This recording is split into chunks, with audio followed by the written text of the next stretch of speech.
We are live tonight in the entertainment district, and it's official. Patio season in Toronto and Peel is here. The province approved changes to the gray lockdown zone to allow for this, but the government only gave the go-ahead yesterday. Another last-minute switch that was met with anger by some in the service industry.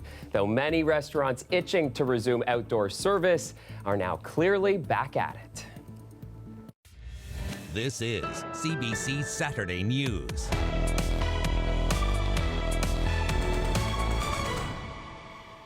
And good evening, I'm Chris Glover. The resumption of patio services comes as Ontario reports the highest number of new daily COVID infections in more than 6 weeks. That has some medical experts concerned about the potential for surging cases. But in many ways, the move isn't sitting well with some in the business community either. Lorenda Redekop wraps it all together. A surprise warm day, along with a surprise early start to patio season. People in Toronto were allowed to eat out for the first time since November, outdoor service only. Especially if you're living in Toronto and in a condo, it's just, yeah, it feels really restrictive. So this is just a nice breath of fresh air, literally. It actually feels so alive. Like we were so bored indoors, and then now it actually feels so nice with the nice weather. For restaurant owners, the unexpected change meant a last-minute scramble. Finding our suppliers, getting more food, staying up all night doing prep for more food, trying to find kegs of beer. It was a wild night. The response from a restaurant-starved clientele was immediate. We stopped answering the phone because it was ringing off the hook, so we're taking reservations by email only.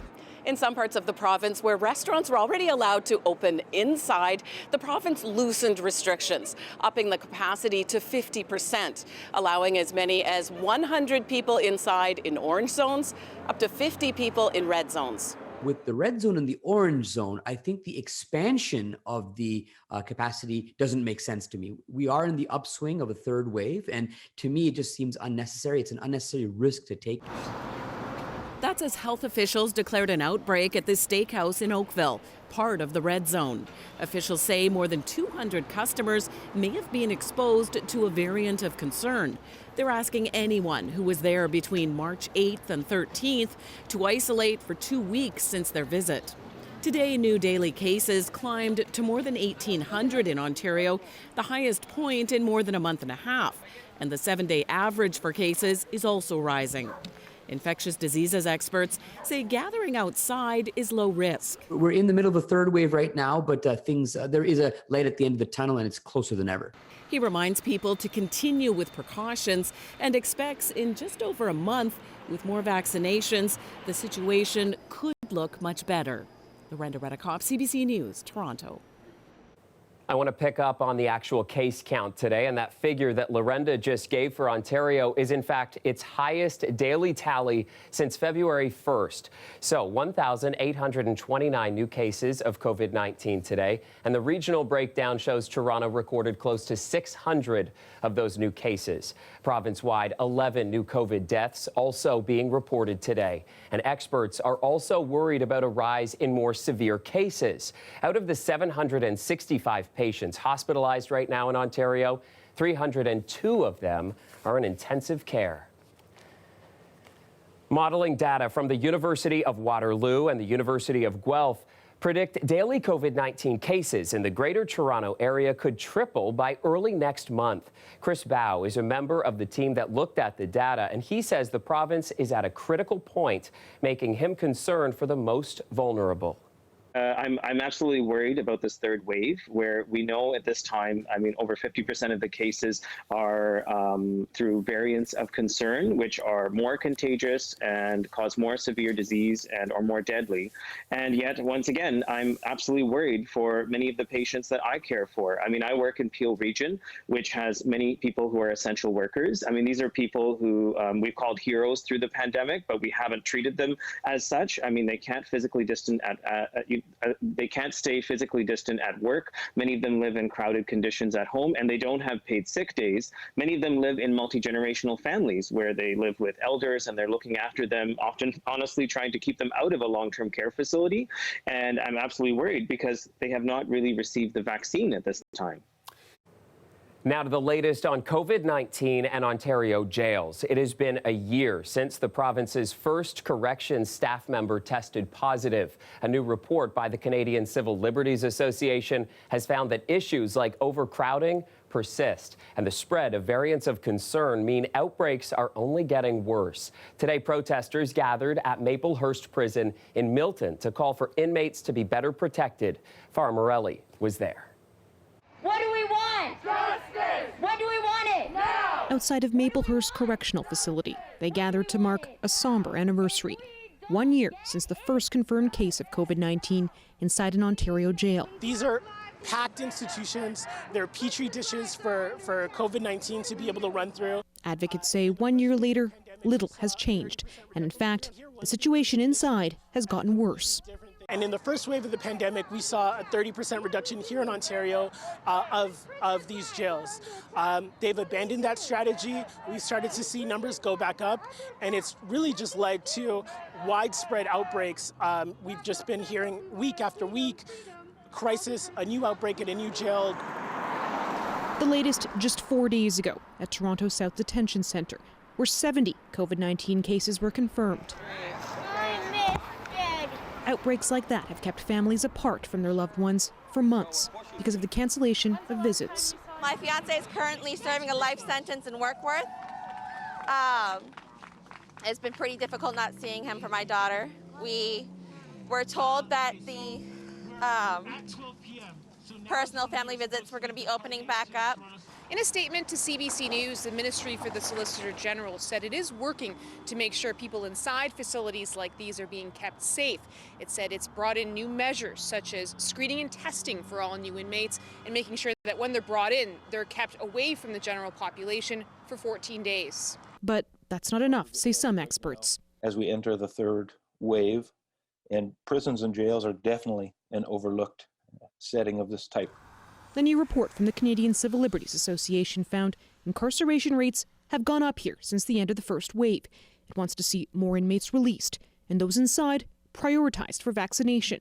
Let's make vaccinations at all congregate settings a priority, including prisons and jails, because we know that prisons and jails are actually part of our community. No indication for now that the province will heed that advice. Advocates say until then, they'll keep rallying. Farah Morelli, CBC News, Milton. In Mississauga, one person is dead after a fire in a residential building. Our crews arrived, they found heavy smoke on the first floor, made entry into one of the units, found heavy smoke and heat, and unfortunately we did find a deceased body in the unit. Peel police say the call came in just after 12:30 this afternoon, and they don't know the age or gender of the victim. Mississauga Fire says the entire building was evacuated, but residents have since been able to return to their units. The cause of death is still under investigation. In Scarborough today, a new TTC Bus Garage opened up shop. It is not an accident that this bus garage is located here in Scarborough, because by locating this bus garage here, it will make bus service more efficient in this area. Mayor Tory was at the opening touring the 29,000 square foot facility. The bus garage can store 250 vehicles at one time and will service 15 routes. It's located near Kennedy and McNichol and includes environmentally friendly features like a green roof and solar panels. The project cost $181 million to build.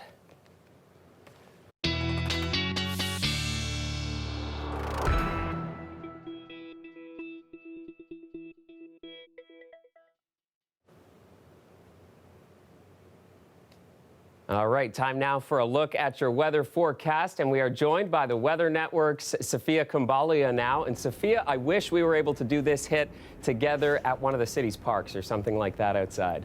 Oh, isn't it an amazing day? It's incredible. Spring certainly living up to its name today. And I think it's safe to say, Chris, that if you're a risk taker, you can take off those winter tires now, or maybe even start looking at booking that golf round Beautiful, beautiful day. Not only is this stretch that we're going to be heading into beautiful, it's going to be record-breaking as well. We said hello to spring this morning at 5:37 a.m. Day and night equal. As of today, we're on that climb up. It's a stretch of double-digit highs that could be potentially one of the longest stretches for double-digit highs we've seen in March ever.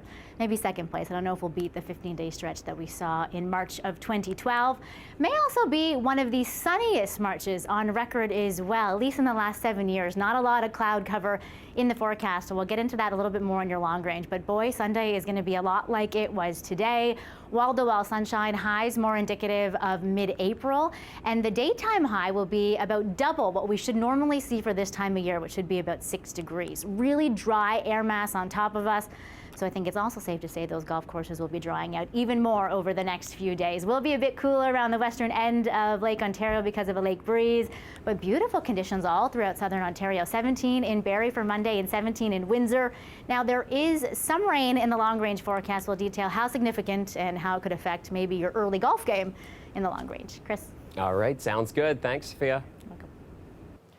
It's an important weekend for Conservative leader Erin O'Toole as the Conservative convention wrapped up today in Ottawa. O'Toole made the case that his party must implement change if they want to win in the next election. But delegates voted to stay the course on an important policy piece. Hannah Thibodeau explains. We cannot ignore the reality of climate change. The debate is over. Not so fast. Only hours after Conservative leader Erin O'Toole said that, efforts to get official Conservative policy to state firmly that climate change is real was defeated. I was angry. I was frustrated. I was very disappointed. Moshe Appel wanted this addressed and sent a question to the leader for his Q&A session. What is your response to the failure of the climate change resolution? We will have a serious and comprehensive plan on climate change to reduce emissions in the next election. Climate change and fighting it is important to the Conservative Party of Canada. It felt good that he answered it both in English and in French. He said, no, this is going to be a focus for us. This is going to be a part of the platform. And I was very happy with that. To be perfectly candid, if he doesn't, then, you know, he can't expect to win the next election. The resolution would have also stressed that high polluting businesses would have to be more responsible to reduce emissions. It also said the party believes in supporting green technologies. The defeat of the policy forced O'Toole's team into damage control. Campaign manager Fred Delory took to social media saying, climate change has been in the policy document for some time. This was an edit to it that some felt wasn't necessary. Many Conservatives believe that a lack of strong environmental policy was a big reason why they didn't win the last election. O'Toole insists that the Conservatives will have a serious plan this time around. Hannah Thibodeau, CBC News, Ottawa. Still to come, fears of more violence against Asian Americans has heightened concern after the shooting rampage in Atlanta that left 8 people dead, 6 of them Asian women. More on that story is coming up next.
Welcome back. An important way to reduce the impact of Ontario's third wave of COVID-19 is accelerating the vaccine rollout.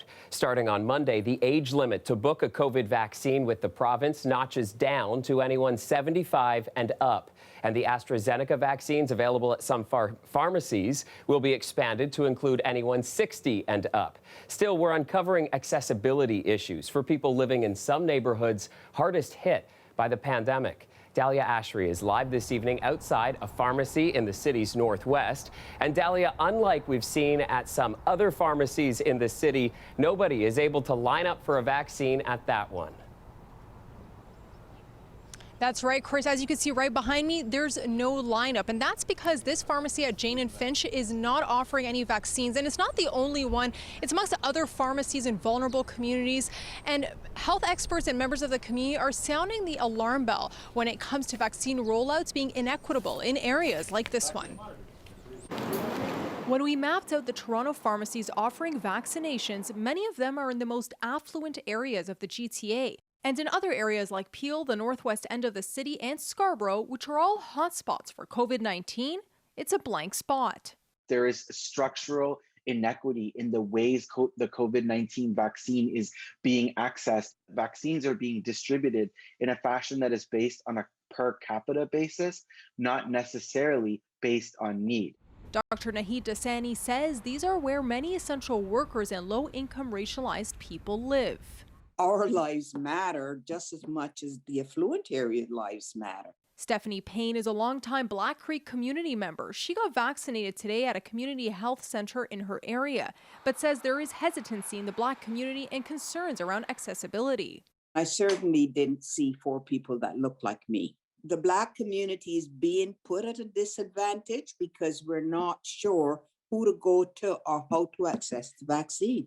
This past Thursday, 51.3% of seniors over 80 received at least one vaccination. And as of yesterday, the province announced pharmacies offering the vaccines are soon expected to double. Effective Monday, pharmacies and primary care settings can begin booking appointments for individual age 60 and over. But Dasani says in the meantime, the province should be finding other ways to mitigate the issue.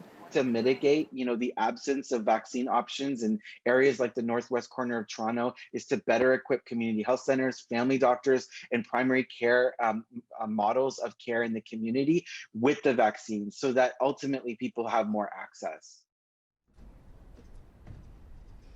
Now, Dr. Dasani says that he hopes to see more vaccine rollout in vulnerable areas like this one. One of the suggestions he has is to tackle the hesitancy around vaccination. He says that might help with the uptake of vaccines. Now, I contacted the province today, contacted the Ministry of Health, to see how they plan on tackling this issue. And they said it all depends on vaccine supply, and pharmacies could administer up to 40% by the end of April.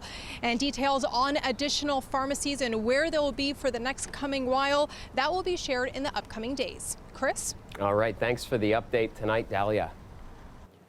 In the U.S. today, fears of more violence against Asian Americans is growing. It follows Tuesday's shooting rampage in Atlanta that left 8 people dead, 6 of them Asian women. Stephen D'Souza has more. New security camera video offers a chilling perspective on the Atlanta shooting. The confessed gunman spends an hour inside his car before entering the first of his 3 targets. He also spent an hour inside before the shooting began. I'm grateful I can even be here right now. Marcus Lyon was inside the spa at the time. He says one of the women killed likely saved his life. 2 feet away from her, and I can literally see her bleeding out. And then from there, I just keep hearing more gunshots go off. 8 people were killed, 6 of the victims Asian women. One was Xiaoji Tan, the owner of one of the spas. Her daughter spent a quiet moment at the memorial set up outside as friends remembered her. She's very pretty, sweet, nice, kind lady. She's a hard worker. I just don't know why this happened to her. I cannot accept that. Another victim, Hyun-jung Kim, a single mother of 2.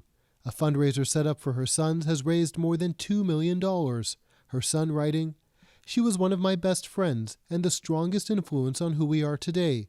Losing her has put a new lens on my eyes on the amount of hate that exists in our world. Across the country, Asian Americans sent a message that hate against their community must stop. I think it's about time Asian Americans stood up and voiced their opinions and stand up and say, hey, we're not going to take this.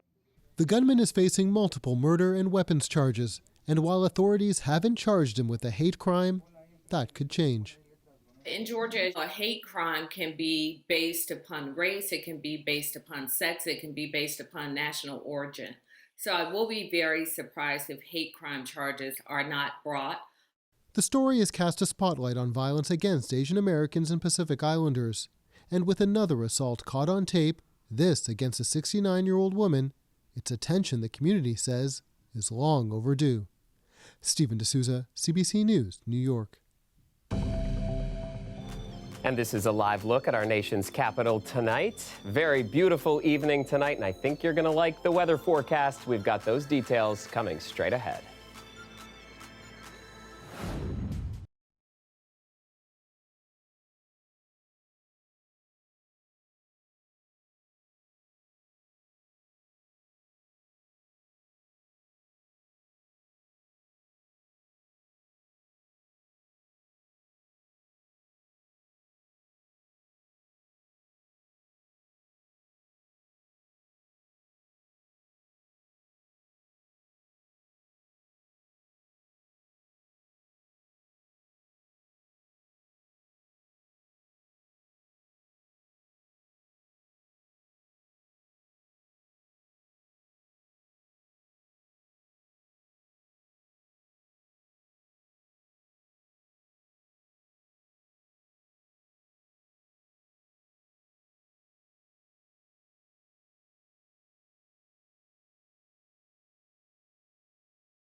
Training is resuming for Toronto FC after a 17-day pause caused by a COVID-19 outbreak. The team was required to self-isolate and says they worked with Toronto Public Health to manage the outbreak. The city reported the MLS club had 9 positive cases. Those cases caused the team to shut down its North Toronto training center. The team will be based in Orlando due to pandemic-related border restrictions, and they return to the field on April 7th. Today, more than 300 million people around the world are celebrating Persian New Year, also known as Nowruz.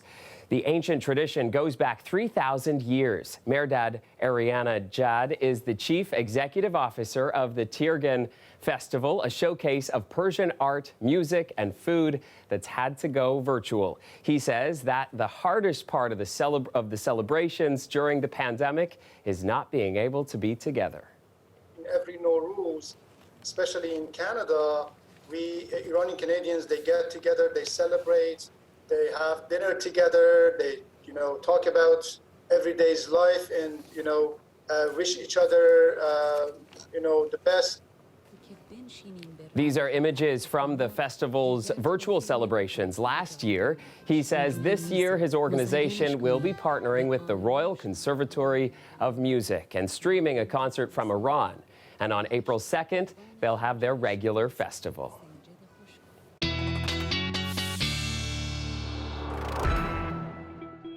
And time now for a last look at your weather forecast with Safia Kambalia. And what a great day to be talking about weather, don't you think? Yeah, I'm going on record. Spring has sprung. Now's the time. Get the chalk, get the bikes, get the rollerblades out. Shorts and t-shirts, my kids were in them today, and I don't think they'll be taking them off for the next week or so, because boy, are we in a really nice stretch. Okay, we should be 6 this time of year. We will be double that on Sunday. This is the type of temperatures we normally see mid-April. You will be seeing it for the next few days. We are on the up and up, not only with daylight hours, but with temperatures as well. Now, a few things you should know if you're planning a walk, maybe head up north or midtown or out to around the Golden Horseshoe as opposed to near the lake shores if you really want the heat, because we will have a little bit of a lake breeze, so it will be a little cooler around the west end of Lake Ontario and anywhere around the lake shores. But look, 15 in Windsor, 14 in London, even warmer than for your Monday.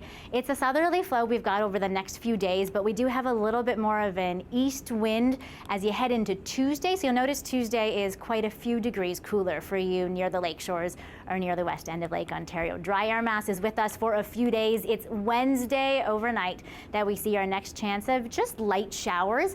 Significant rain possibility though, Thursday into Friday, so it could impact any of you golfers if you're planning a late week round. We will hold on to the warmth until the last week of March when we head back down to cooler, more seasonal temperatures. Until then, enjoy a little early summer, spring, we'll call it. Sounds good, and we'll leave that conversation about the rain for another day. All right, thanks for this. And that is our show for you tonight. We'll leave you with some pictures of people in Toronto enjoying the day out on the patio, and I hope you get a chance to get outside this evening. Sounds like a beautiful night. Have a great one.